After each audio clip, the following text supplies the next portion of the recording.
Morning meeting for February 5th. And this morning we have with us Colonel Roy from the Vermont National Guard. And Colonel Roy, take it. Yes, good morning. My name is Colonel Jacob Roy. I am the Construction and Facility Management Officer for the Vermont Army National Guard. I also would like to introduce Ms. Kim Fideli. She is the State of Vermont Military Department's Financial Director. Lieutenant Colonel Keith Schnell. He is one of our Milcon project managers. And Mr. John Menwald, he is Deputy CFMO for the Vermont Guard.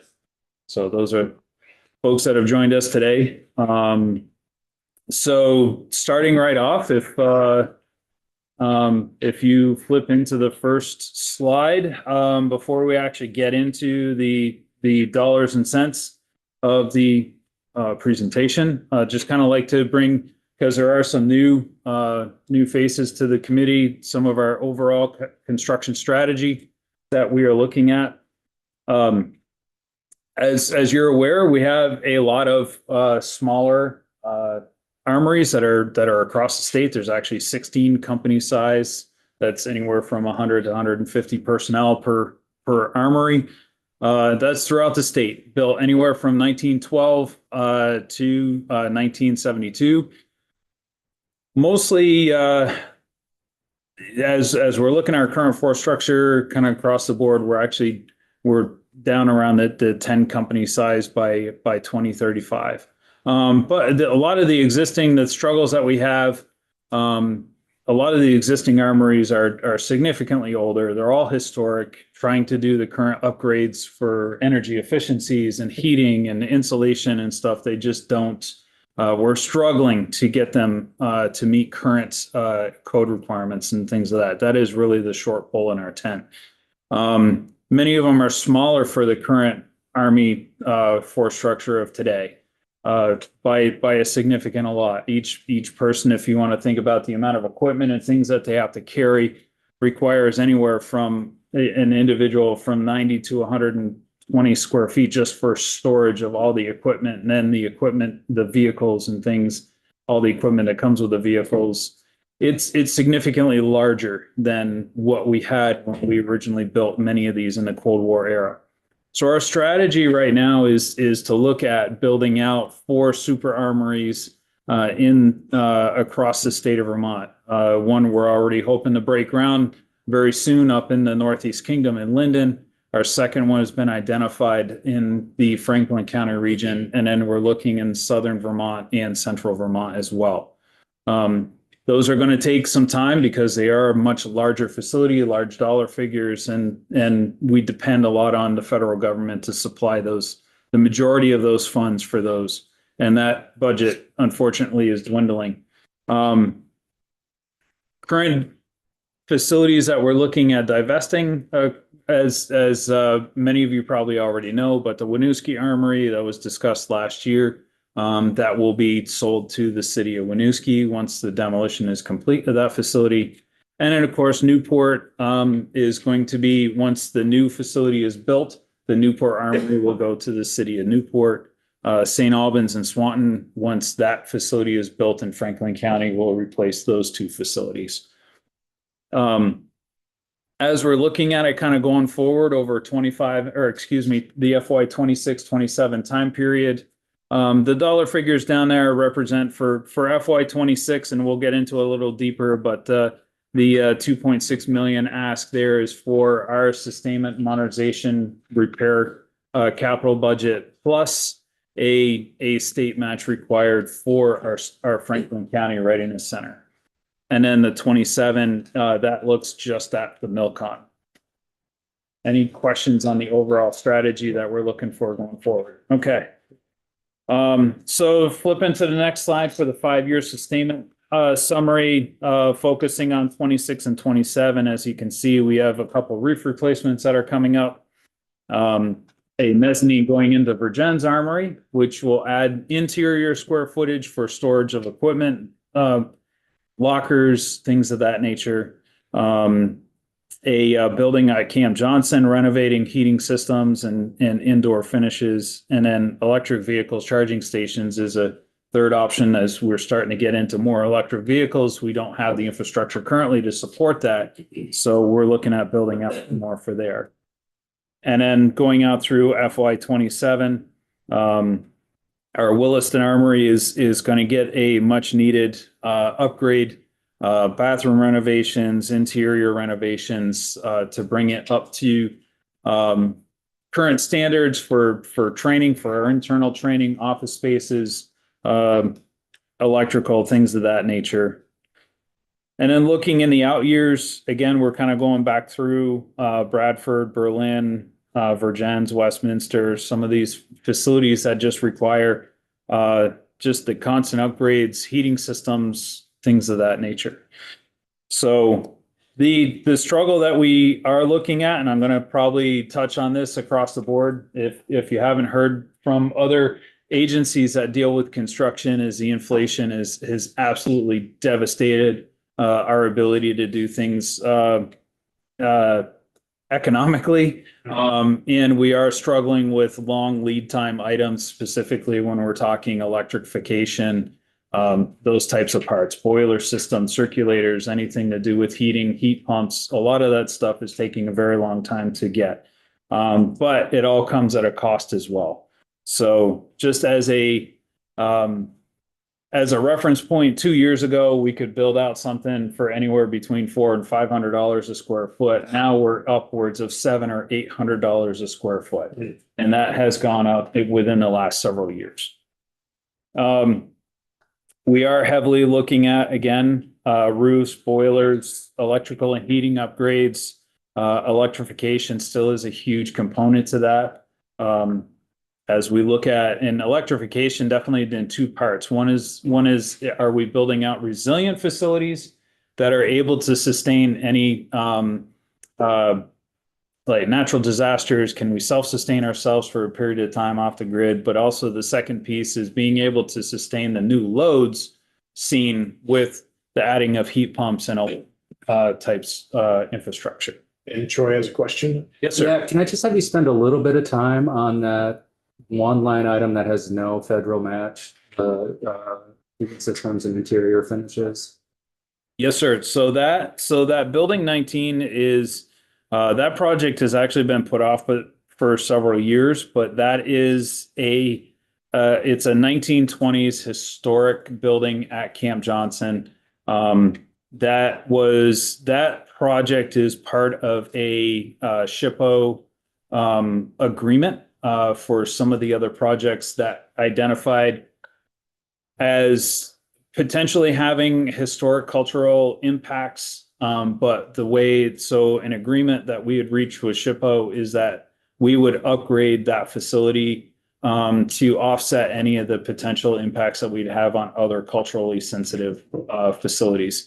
In the long term, so that is really kind of what that building is being looked at for.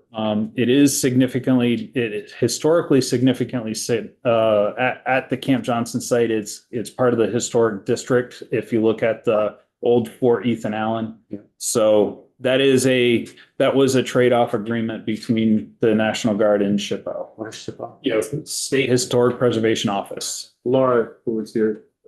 Yes, sir. So that is with our historic properties, of which at this point, I think 67% of the facilities that we currently have in the inventory are actually classified as historic.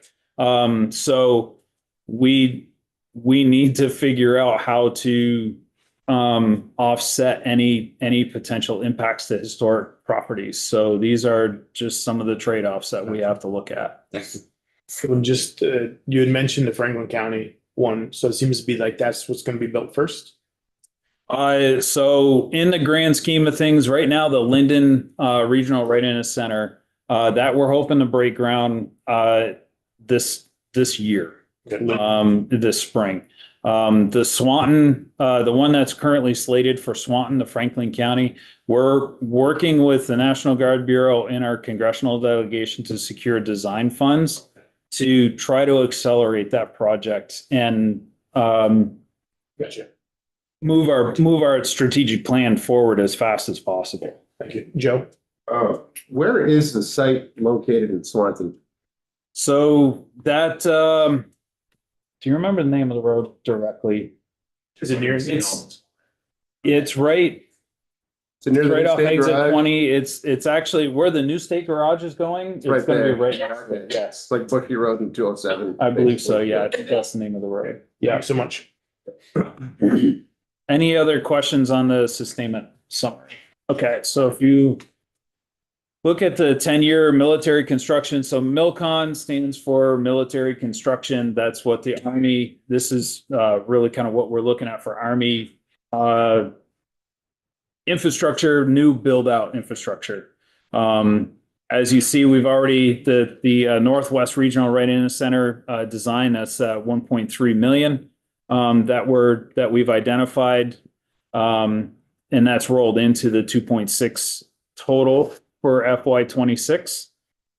And then, so that is the state match. That's the 25% state match to get that design project off and running. The construction, we're anticipating in the FY 29 period for that, the state match for that will be the 1.75 million in FY 29. And then shortly after that, we're looking at a land acquisition in southern Vermont for the next regional readiness center. So that's that 1.5 million. If you add that to the grand totals with the sustainment and restoration, that's that bottom line, the grand total. So for FY 26, with the sustainment projects that we have and the state match for the military construction, that's the 2.6. FY 27, just with we haven't programmed out the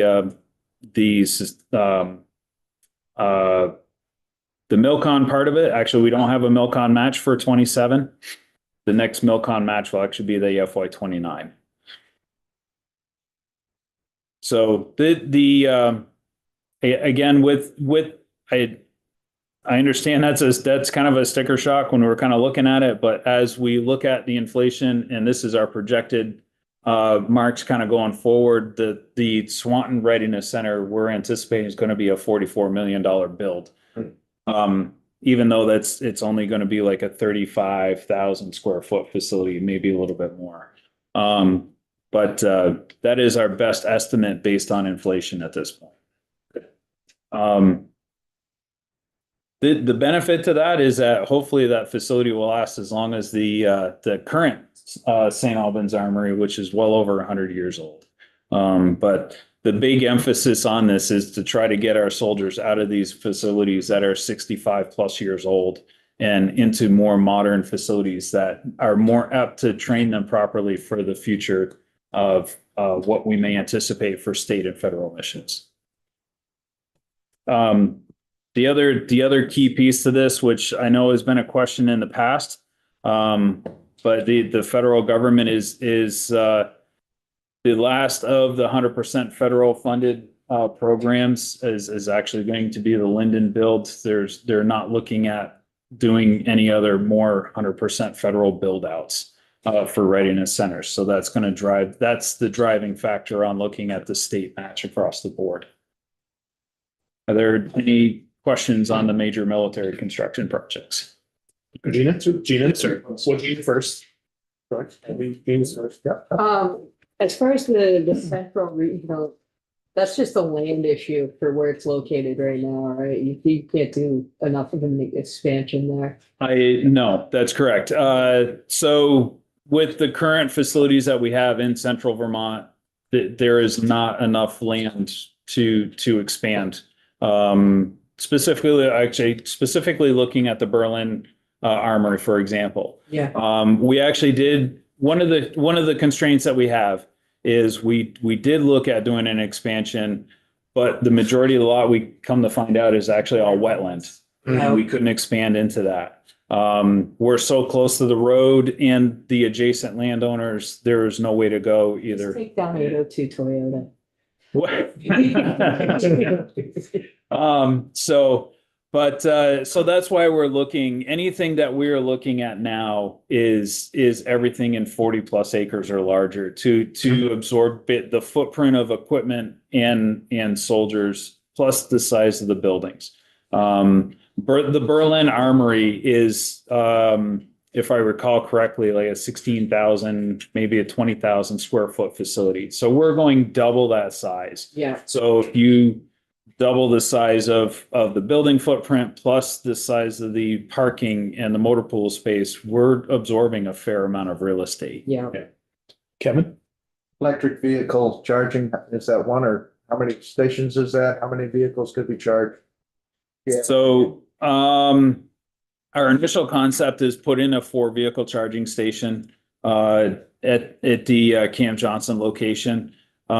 There's a number of employees that actually do have electric vehicles now. We have transient students that come in for our schoolhouses that actually have come in with electric vehicles. So to answer your question, the plan is we'll look at expanding that based on need of the installation. Also trying to find a location if we do make it publicly accessible, where can we actually put that to do?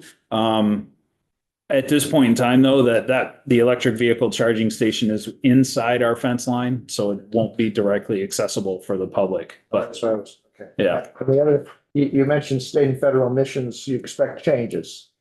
Can you just give a couple of examples of what Well- changes you're expecting in the next 10 years? yeah, I mean, I'm impressed when I see a plan for out to 35. That's pretty cool. sure. So when we're looking at changes across the board, I'll take the state missions, for example. As I've worked with domestic operations over my career, I have seen it change dramatically. In the past, it was solely focused on ice jams and ice storms and maybe some flooding. I mean, Irene was probably one of the most devastating, but I also worked in 96, the floods in 96, and then the Lincoln floods. I don't know if you remember those, that I think that was in the 97, 98 time period. Those were kind of the things that we were really looking at, and we had different units capable of handling that. The ones that we're doing now have completely changed, and we're doing a lot more with search and rescue. It's completely changed the thought process on how we prepare our people for it, what vehicle and equipment sets we have to be prepared to do that type of mission. So we've gone from looking at, well, it used to be just ice storms and snow, to now we have to do a wide range. Windstorms are actually becoming a much bigger threat. So how do we train chainsaw teams to work with our local municipalities if we're called upon to do that? So those are like the different types of changes. And then as naturally the Army is going to upgrade and modernize, and we've seen the change from Humvees to the MRAPs, and we went from tanks to Humvees and things. So it's how do we plan for equipment style changes across the board as well.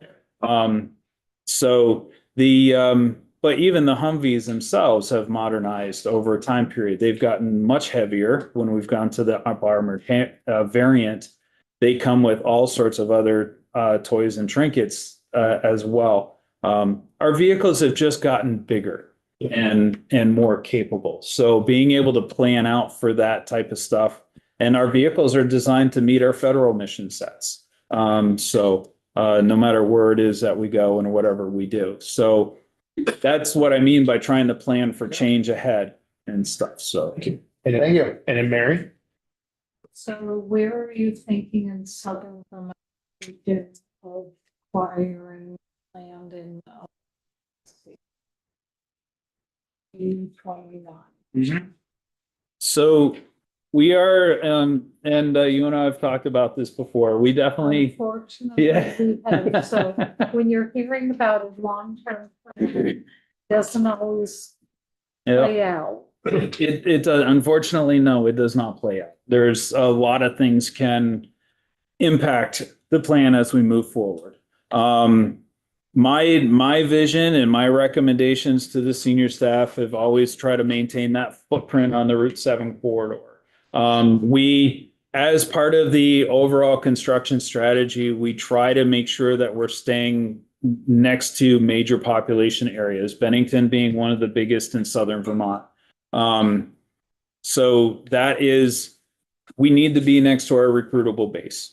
That is our biggest struggle that we have right now is with recruiting. I'm sure probably everybody's heard General Knight talk about that. And we are looking for any and all help that we can to try to grow our formation. One of the other struggles that we have with some of the armories is that they are not next to our population centers. Some of them are in much smaller towns that just don't have a population center. So to answer your question, the goal is to try to maximize our capability on the high corridors, on the highways that allows us, to be able to respond for any natural disasters and things like that, but also to get next to the population centers. So we haven't identified a location. We actually looked at one just north of Bennington several years ago when we heard that the Orvis company was selling their lot, but that didn't work out for us. But it's in that area right now that we are still trying to focus on up and down that Route 7 corridor within the Bennington County area. Thank you.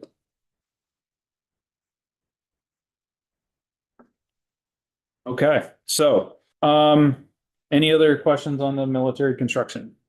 Okay. And then lastly, just a summary of issues that we have. Of course, the military department has to, for our future projects, we have to own the land in order to even be considered for a project, which was the emphasis that kind of goes with the first line. The sale of Waterbury directly went into the purchase of the Swanton land, and so that way we could secure that facility. And as always, inflation and cost of construction continues to go up. So we are constantly watching that almost on a daily basis on the impact to the construction industry available materials, lead times of parts and pieces. And also we also are impacted by some of the federal mandates. So the Buy America, Build America was a big piece to that. We still have to abide by that, which has its own wrinkle and cost factors. So, and then the last piece to that, of course, our sustainment projects, and this is where the bulk of our capital construction kind of goes, is into the 25 or 50% state match, depending on the building and the support from the federal government. But we're trying to maximize every little bit of dollar for the renovations and the additions that we put on to make sure that we keep our strategic goals moving forward, but also to ensure that we're providing a facility that maximizes the training capability of our soldier. Any questions on our issues? And then we wanted to throw in a couple photos of projects that are either ongoing or just completed. The first one being the Winooski demolition project. The photo on the left is kind of what the drill hall used to look like, and the photo on the right is actually after everything has been taken out. The interior has been completely sandblasted. This one was a very unique situation because it was so heavily laden with PCBs in the paint. We actually had to strip and sandblast everything on the interior before we can actually take the building down. We're in the process of trying to drop the building as it is right now. So we're hoping to complete this in the spring of 25 so we can sell to the city of Winooski. The next page looks at this project was actually completed last month. We took beneficial occupancy. It's a 1,500 square foot, 3-bay steel structured cold storage facility for it's actually up in the Linden Armory right now. This is where they house either military vehicles, equipment, or it's not a heated facility, so it's got to be equipment that's cold sensitive as well. But this was very lacking. If you can imagine, like, this facility is pretty well full, And they used to actually have a lot of this stuff on their drill hall, which limited their ability to do indoor training and things of that nature. So this was very critical for that unit. And then the last one, the Bradford Armory addition and renovation added 3,600 square feet, office space, heated storage, additional bathrooms, multi-purpose training areas, gyms, or a gym. This was completed last January. Again, a very critical asset to this unit. It just completely enhanced their capability to train and be ready. This is an engineer unit, so they actually require a fair amount of space to be able to conduct some of their training. So it's been many years since this unit actually received any significant upgrades to this facility. So this was a huge morale booster for that unit. And I do want to case in point on this, just the other impact to it. So this is I think the second strongest unit in the state now, strength wise. So Virgins being the first for the 86th Brigade, they had an addition as well a couple years ago. I think we finished that in 21. But we are seeing, with units that have good morale and good facilities to work in. So the dollar spent on this directly corresponds to unit strength in my view. So every dollar that we put into this was well worth it, because we have now it's one of the strongest units in the state. So that concludes my presentation. I'm open to questions. I have a question that's a little silly, but just more of a rationale that can help people. So the cold storage, that's 1,500 square feet. Is there, and you said it's already full, kind of, is there a rationale or a limitation of why it to be so small in the scheme of things, or? Not that there's anything wrong with it, it helps people illuminate the process of why things are done the way they're.